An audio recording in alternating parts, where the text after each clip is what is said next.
Halo bosku, kembali lagi di channel Pilar Mas Invest Indo Sekuritas. Touch your heart, touch your profit.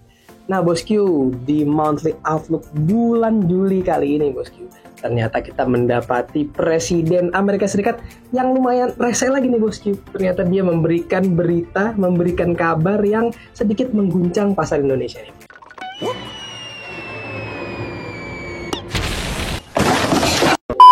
Nah, supaya kita nggak ketinggalan infonya, mari kita bahas. Saya sudah mengundang analis spesial dari Pilar Mas Invest Indo Sekuritas, Arinda nih. Halo Ejab, apa kabar? Baik. Asik, Tapi mantap. dengan berita Trump ini pusing lagi. Jadi nggak baik ya? Iya. Bingung ya antara baik atau enggak ya? Benar. Di satu sisi Indonesianya kecipratan Trump, tapi portofolio bagus nih gara-gara CDIA ya? Iya benar. Nah bosku, supaya nggak ketinggalan infonya, jangan kemana-mana, tetap di channel Pilar Mas Invest Indo Sekuritas. Touch your heart, touch your profit.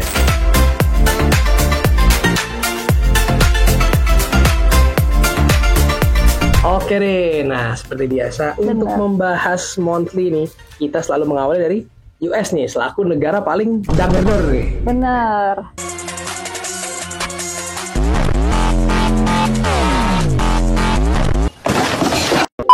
Lagi-lagi Ja, Amerika Serikat berulah lagi nih.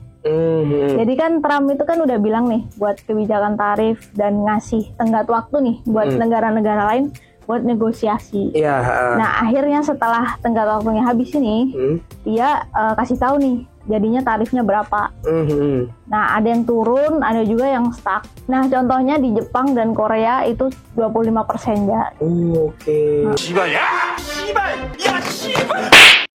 Tapi tarif ini bakal berlaku di bulan Agustus. Oke. Jadi selama itu negara-negara lain bisa nego lagi gitu ya. Oh gitu. Berarti Amerika ini memberikan kesempatan ya untuk melakukan negosiasi ini. Kalau ada yang mau nego lah. Bener. Tapi harus match lah sama dia, mau dia gitu. Lagi-lagi maunya Trump nih agak susah ya. Oh gitu. Emang problematik ya, maksa ya. Kenapa kayak gitu? Karena juga buat negara-negara anggota BRICS ini agak ketar-ketir juga nih, Ja. Salah satunya kita, Indonesia. Nah, jadi si Trump ini bilang kalau negara-negara anggota BRICS yang anti Amerika itu kemungkinan bakal ada tarif tambahan 10% ya. Oh gitu. Iya. Berarti yang tadinya kita udah 32% bisa jadi 42%. Bener, itu dia. Asal ya semoga aja kita nggak terlalu anti ya. Oh gitu. Ya kita anti tapi dikit. Anti kecil. Bang. Nah itu. Terus selain itu juga Trump itu juga bilang nih kalau negara yang bener-bener nggak mau pakai dolar itu tuh bakal kena tarif tambahan 100%. Oh iya, sama 100%. Bener. Benar-benar diktator. Ini tidak adil. Hidup memang tidak adil. Jadi biasakan dirimu ya. Maka dari itu nih Ja, kan tadi kan kita ngomongin negara-negara lain ya. Nah kalau dari The Fed sendiri nih, gara-gara ada perang tarif ini, katakanlah itu Jerome Powell, bosnya The Fed, itu bilang bahwa kemungkinan mereka masih lihat-lihat dulu nih gitu. Kira-kira dampaknya ini seberapa besar gitu. Sebenarnya kalau kita lihat inflasinya Amerika itu tuh udah mulai ke level 2% gitu. Cuma untuk memangkas itu dia harus lihat-lihat dulu nih kira-kira gimana gitu. Oke, berarti nih The Fed juga gara-gara Trump ini jadi hati-hati juga ya. Iya, gitu. padahal kan itu yang diinginkan semua orang nih. Suku bunga turun. Karena kan masih ntar negara lain juga ikutan turun gitu ya. Karena dia pusatnya. Bener. Gara-gara Trump nih. Nah, kalau di bulan ini itu ada beberapa rilis yang penting nih di Amerika. Oke. Yang pertama itu ada inflasi ya. Jadi kalau inflasi diproyeksikan naik nih dari 0,1% ke 0,3% secara bulanan gitu. Untuk secara tahunannya dari 2,4% ke 2,7% secara tahunan. Wow, lumayan gede juga berarti naiknya ya sebenarnya ya? Bener, ya, sebenarnya itu kan tadi aku udah bilang ya, inflasinya udah mau ke 2%, tapi gara-gara perang tarif kemungkinan bakal naik lagi. Gitu. Ternyata lumayan bumerang juga ya. Bener. Kembali ke Amerika jadi sendiri juga ya. Bener, karena kan otomatis ini nanti bakal ngaruh nih ke daya beli mereka juga. Iya sih bener, karena pasti tidak mungkin negara lain tidak melakukan pembalasan nih. Bener. Terus ya untuk suku bunga itu diproyeksikan tetap nih di level yang sama. Oke. Berarti nggak ada penurunan ya? Iya, tapi kemungkinan pemangkasan di tahun ini masih ada. Sekitar bulan September sampai Desember lah. Tapi cuma 2 kali aja gitu. Oke. Udah hidup juga bagus. Oke Rin, setelah kita capek nih membahas Donald J. Trump, J-nya jengkelin. Sekarang kita akan membahas Eropa nih Rin, ya kan? Kita geser ke sebelahnya dikit. Kalau di Eropa sendiri, kira-kira ada gebrakan apa Rin? Nah, kalau di Eropa sendiri, itu untuk berapa besaran tarifnya dari Amerika itu belum dikasih tahu nih. Oh gitu. Jadi masih dalam perundingan. Gitu.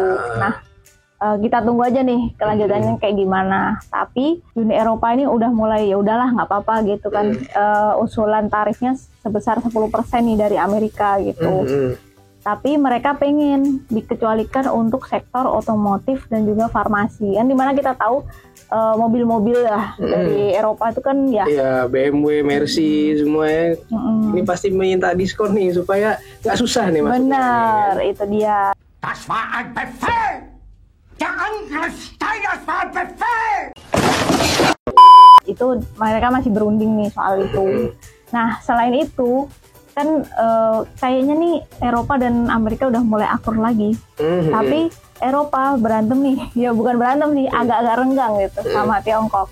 Karena Tiongkok itu mulai membatasi nih ekspor mineral langkanya aja gitu. Jadi Eropa kan butuh nih, tapi dibatasin jadi dia kayak agak gimana gitu lah sama Tiongkok. Jadi udah mulai baikan malahan sama Amerika. Berarti agak-agak ini ya, pas dibatasin langsung bombastic side eye ya Eropa ya. Bener.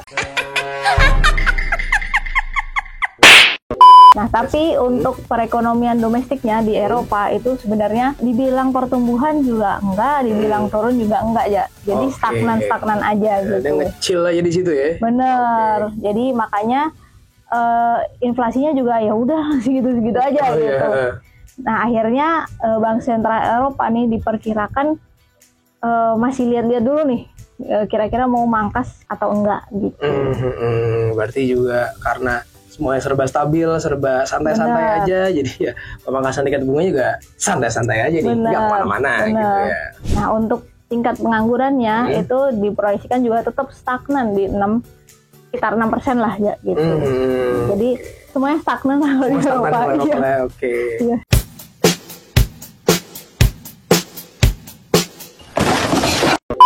Oke Rin, setelah kita bahas negara-negara barat nih, sekarang kita memasuki ke negara-negara Asia nih ya kan. Mungkin kita mulai dari musuh bebuyutannya US dulu, yaitu negaranya Xi Jinping alias Tiongkok nih. Jadi kalau dari Tiongkok sendiri kira-kira ada apa nih Rin? Nah, kalau dari Tiongkok nih Ja, itu kan udah mulai ya perundingan sama Amerika kemarin gitu kan. Tapi di dalam negerinya masih belum 100% pulih ya. Gitu. Oh gitu. Jadi kayak inflasi itu kita proyeksiin masih di level negatif gitu. Terus juga untuk pertumbuhan ekonominya itu diproyeksikan dari 5,4 bakal turun ke 5,1 secara tahunan. Oh lumayan jauh juga turunnya ya? Iya bener. Jadi sebenarnya kalau PR-nya Tiongkok itu tuh masih di daya beli di dalam negeri, terus juga sama propertinya aja gitu. Itu PR-nya dia. Gitu lah. Nah tapi gara-gara udah mulai nego-nego sama Amerika, itu ekspor diperkirakan bakal naik nih dari Tiongkok. Gitu. Berarti bisa dibilang sebenarnya Tiongkok ini eksternalnya bagus, tapi internalnya porak-poranda nih. Bener, itu dia aja. Itu yang masih jadi PR lah bagi Tiongkok kayak gitu. They ask you how you are, you just have to say that you're fine when you're not really fine, but you just can't get into it because they. Oke Rina, mungkin sekarang setelah kita bahas Tiongkok, kita bahas tetangganya nih, Jepang kayak biasa. Nah, kalau Jepang sendiri kira-kira gimana nih?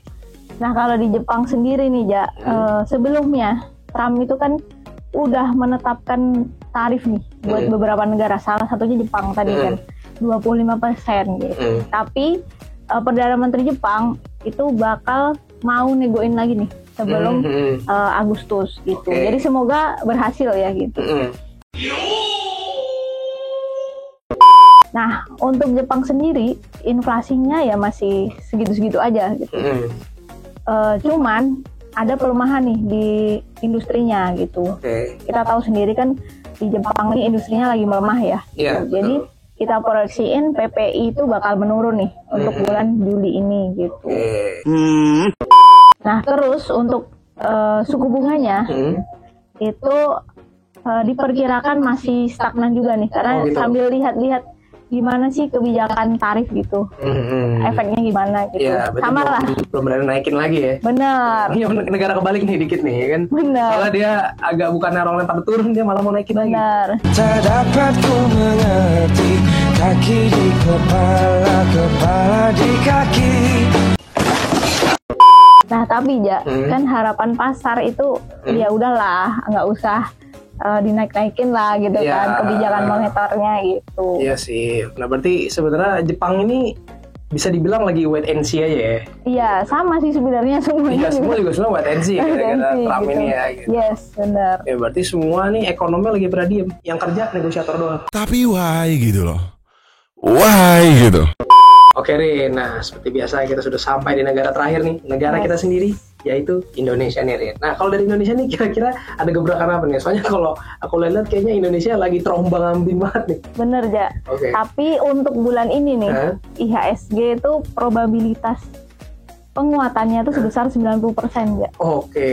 Nah selama 10 tahun terakhir itu rata-rata returnnya adalah 1,86%. Oke. Jadi kemungkinan bulan ini tuh ya ada penguatan lah. Apalagi kan kita tahu ada IPO baru nih yang IPO dewa nih ya, Yes. yang sangat diagung-agungkan nih ya. Benar. Gile. Mohon izin Pak Christian, sepertinya oversubscription CDIA kami merupakan yang tertinggi di Bursa Efek Indonesia sampai saat ini. Han, jas kelas. Nah selain itu itu ada inflow asing yang udah mulai masuk nih Oh, oke. di akhir-akhir ini. Jadi kemungkinan IHSG bakal bagus di bulan ini. Aku kembali. Nah untuk kebijakan tarif ya kan seperti negara-negara lain nih. Nah Indonesia juga salah satunya kena tarif sebesar 32% ya. Oh, oke. Jadi tetap stagnan nih kan sebelumnya 32%. Ya sekarang 30% lagi. Benar, nggak turun nggak naik. Nah sebenarnya Indonesia itu sudah melakukan beberapa negosiasi. Ya yang pertama kita tuh udah berjanji nih ke Amerika bakal melakukan impor sebesar 551 triliun rupiah ya. Tapi nggak tembus juga. Nggak tembus juga. Waduh. Benar. Amerika tetap nggak mau.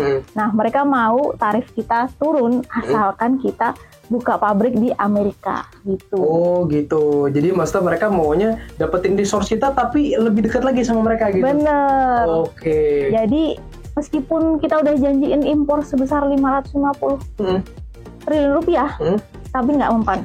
Oke, ini bener-bener banyak mau nih. Bener. Emang kacau nih. Bener. Keadilan mana itu? Nah selain itu kita tuh udah menandatangani kesepakatan sama Amerika, yaitu impor gandum sebesar 1,5 miliar US dollar. Oke, gede banget ya. Bener. Sebenarnya ya lumayan, tapi tetap nggak mempan. Oke, itu padahal 1,5 miliar ladang gandum tuh. Itu kalau ketumpahan coklat jadi Koko Crunch. Lalu coklat mencurah-curah jatuh ke ladang gandum. Jadilah Koko Crunch. Nah, tetap gak mempan. Ya udah, akhirnya kita masih terombang-ambing lah, seperti yang tadi Eja omongin ya. Masih terombang-ambing gimana kelanjutannya. Karena 32% itu gede ya. Iya, memang sebenarnya gede banget karena jadi bayangin aja kita katakanlah impor 1 triliun aja. Berarti kan pajaknya jadi 300 miliar. Benar. Itu 300 miliar. Kalau dipakai bangun rumah, udah jadi 2 klaster, Bro. Lagu lu kayak orang kaya. Padahal kita tahu Vietnam itu berhasil nurunin jadi 20%. Maka kita kalah sama Vietnam gitu. Nah gitu, waduh parah banget nih. Berarti bisa dibilang kita ya lumayan apes juga nih ya bos juga nanya nih. Benar. Hancur. Selain itu di dalam negeri itu kita juga harus merhatiin nih beberapa programnya pemerintah. Yang pertama MBG ya. Dan yang kedua ada kredit subsidi perumahan itu juga harus 2 itu. Dan kita tahu MBG ini makan anggarannya cukup banyak. Ya, gitu. bahkan mungkin efisiensi yang terjadi di Indonesia sekarang ini bisa dibilang juga penyebab MBG juga salah satunya. Bener. Selain itu juga Bank Indonesia diperkirakan juga masih mikir-mikir nih buat pangkas. Karena kan dia juga lihat nih The Fed gimana. Iya. Nah ya kita lihat juga tarifnya juga kita lumayan tinggi. Jadinya kita mikir-mikir lagi nih gimana nih kelanjutannya. Pada mikir-mikir semua. Iya, pokoknya semuanya mikir aja. Iya. Sudah bekerja, ayo bekerja. Bekerja juga. Oke Rin, kalau gitu kita udah tahu nih Indonesia lumayan terombang-ambing. Tapi kalau dari IHSG Rin, kira-kira terombang-ambing juga nggak? Nah karena ada kehadiran IPO menyenangkan ya Ja? Oke, ini IPO yang sehari masuk langsung roket. Bener. Oke. Nah kemungkinan ada peluang penguatan nih di bulan ini. Jadi ada di level. Oke, mantep banget ya. Soalnya emang benar-benar IPO ini udah di minggu yang sama, semuanya rebutan. Bahkan website IPO sampai down saking antusiasnya orang-orang buat ikutan IPO nih ya. Bener, ini juga ngeboost IHSG lah di tengah keombang-ambingan Iya tadi ya. betul, orang-orang yang tadinya nggak invest jadi masuk ke pasar modal ya. Bener. Mantep nih bosku nih. Oke bosku, jadi itu dia pembahasan monthly outlook bulan Juli tahun 2025 nih bosku. Nah kita doakan semoga Indonesia bisa nih berhasil negosiasi dengan Amerika nih supaya ekonomi kita nggak semakin terombang-ambing nih. Nah bosku, kita ucapkan terima kasih kepada Dr. Tirta, maksudnya Arinda yang sudah membahas monthly outlook secara detail. Nah kita ucapkan juga terima kasih kepada bosku yang sudah menonton video sampai habis. Jangan lupa like, subscribe, dan tonton terus channel Pilar Emas Investasi Sekuritas. Touch your heart, touch your profit. Pionir Sekuritas Channel di Indonesia.